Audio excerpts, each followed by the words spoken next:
السلام عليكم. في العشر سنوات اللي فاتت الغسالة الفتحة العلوية انتشرت بصورة غير طبيعية وأخدت شريحة كبيرة من مبيعات السوق لأسباب كتير هنعرفها في الفيديو ده.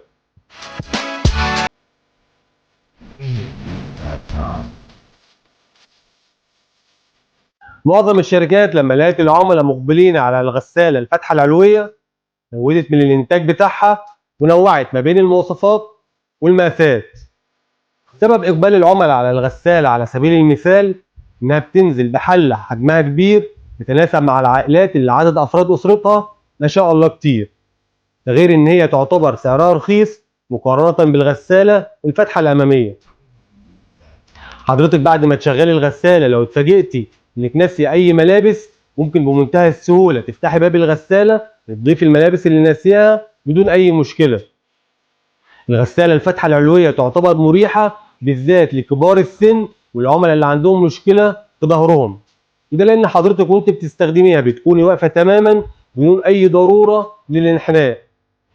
تعتبر الغسالة العلوية من الغسالات اللي بتوفر في المسحوق لأن معاها ممكن تستخدمي أي نوع مسحوق سواء كان أوتوماتيك أو عادي.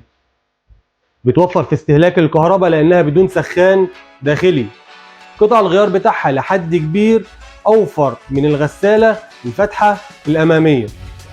الباب بتاعها بيفتح ويقفل بطريقتين، إما يكون الباب بتاعها هيدروليك ويقفل بالطريقة دي، أو الباب العادي اللي بيقفل بالطريقة دي.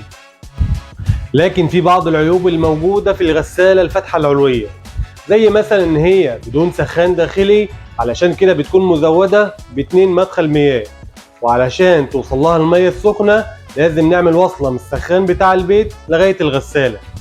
وفي الوقت الحالي اللي بكلم حضراتكم فيه مفيش أي غسالة فتحة علوية في مصر موجودة بسخان داخلي، والشركة أو الاتنين اللي كانت بتصنعهم وقفت إنتاجهم في مصر.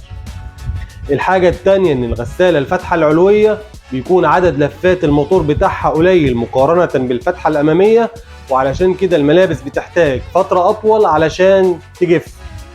الحاجة التالتة اللي فيها اختلافات في الرأي وانقسامات في الرأي كتير جدا هو موضوع النظافة.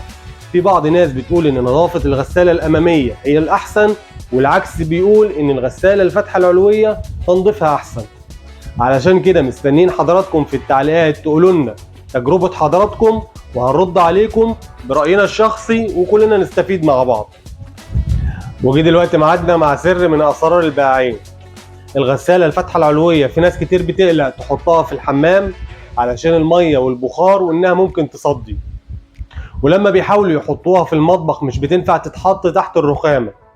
ولو حضراتكم حاولتوا تقصوا الرخامة الشكل العام بيكون مش كويس. علشان كده بنقول لحضراتكم حاولوا تعرفوا الغسالة الفتحة العلوية هتتحط في الحمام ولا المطبخ قبل ما تشتروها، علشان مش ترجعوا من تاني تبدلوها. نتمنى نكون ضفنا لكم معلومة جديدة. السلام عليكم.